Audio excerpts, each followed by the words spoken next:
Hey guys, welcome back. It's Jen with Happy Humble Home, and it's Friday, so you know what that means. It's time for this week's flashback. But before we jump into that though, don't forget to ring that bell and click that subscribe button so that way you're notified of all the adventures here on Happy Humble Home. All right, let's flashback.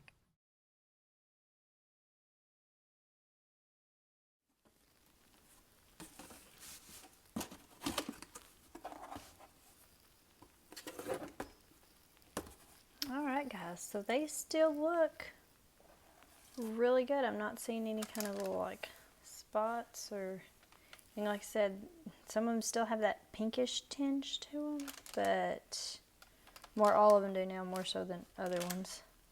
But there's no like mold or anything like that starting up. It has, I think that looks like where it was pressed next to another egg. It's just there's a darker little indent. It's hard to see, but that's what they look like so far. Alright, hey guys, so today is November 3rd, so it is time to test our shortening eggs again that we put in here on July 29th. So at this point they have been in for 3 months and 5 days at this point. So let's go ahead and test these real quick. Okay, so the first test that we're going to do, of course, is our trusty water test. So this is just a glass full of tap water, and we're just gonna test this and see. Let's grab a random egg here, and then of course, you know, it should sink. Okay, so as you can see, y'all, it's sunk right to the bottom, and it's hard to see, but it's kind of standing up on its small end, kind of. I think that means it's even fresher, I think, if it stands up. I don't know. But either way, that one sunk. Now let's grab another one. We're going to do 3 because I am going to also crack these open too. Oh. Alright, well y'all, these are still doing very well. And again, they've just been sitting on the kitchen cabinet. So, uncovered. Out in the open. So let's grab this other one. Alright, so as y'all can see, all 3 of those have sunk, and there's no signs of wanting to raise back up. So now what we're going to do, because they're slippery to get out now. Alright, so what we're going to do now is these 3 that I just checked, I'm actually going to crack them open so we can actually see how well they actually look on the inside. Real quick. Alright, so we're going to actually go ahead and crack these same 3 that I placed here on the counter. Go ahead and crack these 3 eggs open because we're going to be having breakfast for supper. So I'm going to just use these eggs as long as they're still fresh and good. And as we've seen, they passed the water test with flying colors. So these are the same 3 that I used the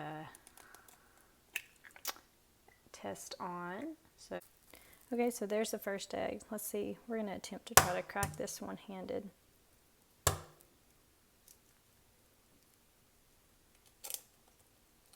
See if I can break it open one-handed. Y'all think I can do it? Probably not. I've never tried that. Okay. Okay, I busted the yolk when I was trying to crack it open, but they have absolutely no smell to them at all. Okay, so that last one that I did crack open, I did notice a little bit more of a funky smell when I cracked it open. Not so much to where it's like a rotten egg smell, but definitely more than what, you know, your typical egg smell. And even if I smell of the shells, like that one's definitely got a little bit more. This one right here definitely had a little bit more odor than, like these 2, they don't smell at all, which is how eggs are supposed to be.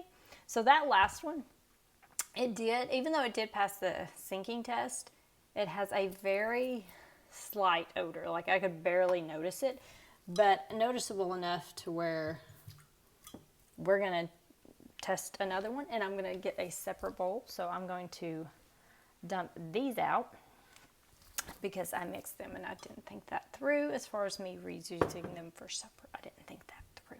So we're going to dump these out, and I'm going to try another set of 3, and this time I'll put them in 3 separate bowls for in case one goes bad and the other 2 are good. I won't be wasting my eggs. Okay, so we're going to take 3 more and do our water test. Now these same 3 I'm going to crack in our bowl. So, okay, so that one sunk. So we're going to put that one in a separate bowl right here. We're going to grab another one.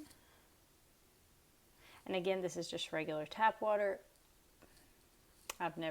That's how I've never used like a Berkey water or filtered water. So we're just setting these in a bowl that we're going to crack. Okay, so these all passed the sink test. So that's what we're gonna go with. So let's switch everything off here. All right, and we're going to crack. This is the first egg that we tested. So we're gonna, well, it's like, you can see how much shortening I put on there and all. When you try to crack it, it's like, there you go, you gotta like really crack it. And then,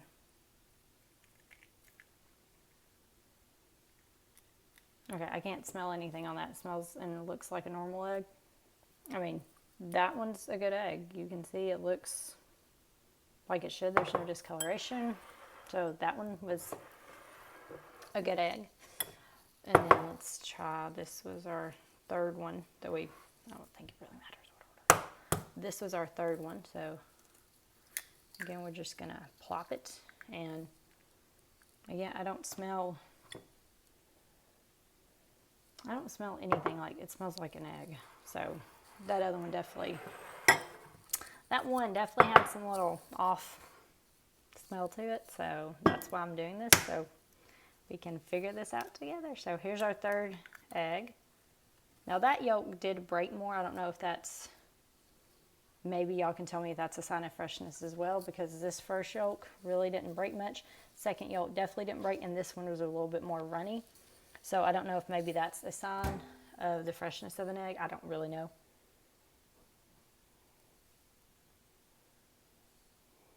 I don't smell anything in that one either, but you can definitely tell, you know, like the way you can definitely see here how the yolks look. If that's a sign of freshness, let me know, because I haven't ever read that or heard that. If it is, I would love to know about it, if that's a little trick. But these 3, we're gonna go ahead and use them for supper tonight and cook with them, because again, they all pass the freshness test and they all are like normal eggs on this account. So they have been sitting on top of my refrigerator with the 2 coats of shortening since July 29th. So at this point, they've been up there for 3 months and 5 days. And we haven't cracked, this is the first time that we've cracked any open. We cracked open 6, and one of them had a faint smell. I hear you. One of them had a faint smell that was enough to make me want to do 3 more. So we're gonna just kind of play around with these again. Probably around Thanksgiving, I'll do another couple, and we're just gonna kind of go with how long until they quit, until most of them all start either smelling, and then I can kind of judge from there. Again, to my knowledge, there's not been a whole lot of, like, this isn't a very popular way to do it, but curiosity kind of has the best of me, so we're gonna go with it and see. So again, let me know what y'all's thoughts are in the comment, or if you know anything about the way the yolk breaks when you crack it. Again, it may have just been because these are harder to crack because they do have that shortening on them. So when you crack them, they don't crack as much because they do have that extra couple layers of shortening, making it, when you drop it, it's gonna like absorb, as you've seen in that one, kind of. So that's where we're at so far with the eggs. Hey guys, so those eggs that we did last night, they actually turned out to taste like any other eggs. I couldn't taste a difference. And they've been sitting on the kitchen cabinets up there for 3 months and 5 days. Up the last course of our ASL for this semester, because I think she kind of does it more like an 8 weeks on, 8 weeks off type thing. So we'll restart that back in January. But in the meantime, like I mentioned in last week's video, we'll be using the lifeprint.com to kind of help us keep up with it and to kind of help learn ourselves. and kind of teach ourselves a little bit more. Sorry if it's really windy. I hope it's not affecting the sound too much, but it just feels so beautiful out here today. We changed up school a little bit this morning. I did more of what I called a reading day. We did have a couple like math I needed to finish up with the little man real quick, and some history to discuss with big man. So, sorry, I don't know what that was. So we did a little bit of subjects like that, just really quick, buttoning up those. And then we just spent the rest of the school time and most of the morning just reading.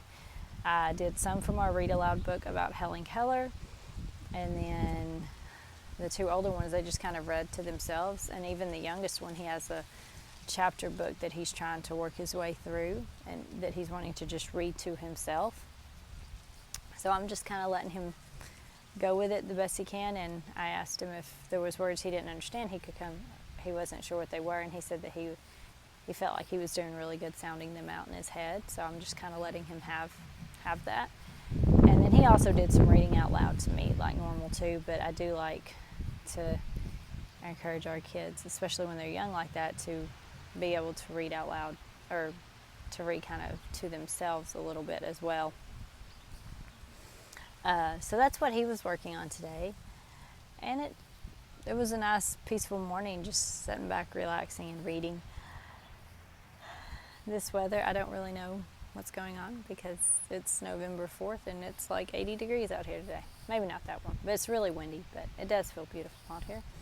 So needless to say though, my carrots are starting to sprout a little bit too, but the garlic and onions definitely in the last week have really shot up, because for the past week it's been about 50 degree nights, I guess, maybe, and like 80 degree days. So it's been really nice weather, and very few of the plants are starting to die off. I've got a couple little ones, which those flowers are starting to kind of die off on my basil back here. But the Cuban oregano, I do think the couple nights of really cold frost did get to it, because there's a couple, I could probably get a little bit more off of it and throw it in the freezer. But that's pretty much it. I mean, I had calendula starting to bloom. It's already coming up very nicely, and it's done really well at self-seeding, because some of the seeds that they dropped just this past summer is actually already coming up and doing really well. A video, so we're going to be taking a trip to the store to get something that I will need for a video that is coming up next week, so keep an eye out for that. It will be up Tuesday evening. Deer season is upon us, so I spent an evening or so going through and getting everything transferred, freezers that I set up, so that way I can see exactly what freezer, how much meat we have left from last season to this season. So we've just kind of been trying to get everything ready for Thanksgiving that's coming up, and then get ready for deer season, everything that we need for that, whether we're going to choose to process ourselves or take it to a processor. We're still kind of on the fence about that. Just trying to figure out, get those few things buttoned up, and then we'll be having school. Of course, we'll have our Thanksgiving break, and then we'll be having a short week for that. And then before we know it, it will be Christmas time, and y'all know how I love Christmas. But I love my fall, and I really do enjoy these cooler mornings and warmer afternoons. So as much as I think it confuses the gardening in me, and like making sure that I have everything prepped for when it's cold and then it turns warm, so it kind of throws me off a little bit on the learning curve, but that's just part of it. You know, I can't always know what the weather's going to do, so it's all right. But that pretty much wraps it up about this. I do still have some of those little tomatoes that I have in the box with the apple. They're still doing really well. I pulled 3 out this week, 3 of the smaller ones, and I actually put them in the freezer today from where they finished ripening on the counter. And I think I've got like 2 or 3 in the box that's starting to turn a little bit, not quite enough for me to pull it out of the box yet and let them finish on the counter. But it's all going really well. and we're just taking it one day at a time. So let's go get what we need for this video. All right guys, so we got our little grinder here. So like I said, this will be for an upcoming video that I'll have this Tuesday, so be sure to stick around for that. And we're gonna finish our stuff that we need to do here, and I will check in with y'all next week. Y'all have a great weekend.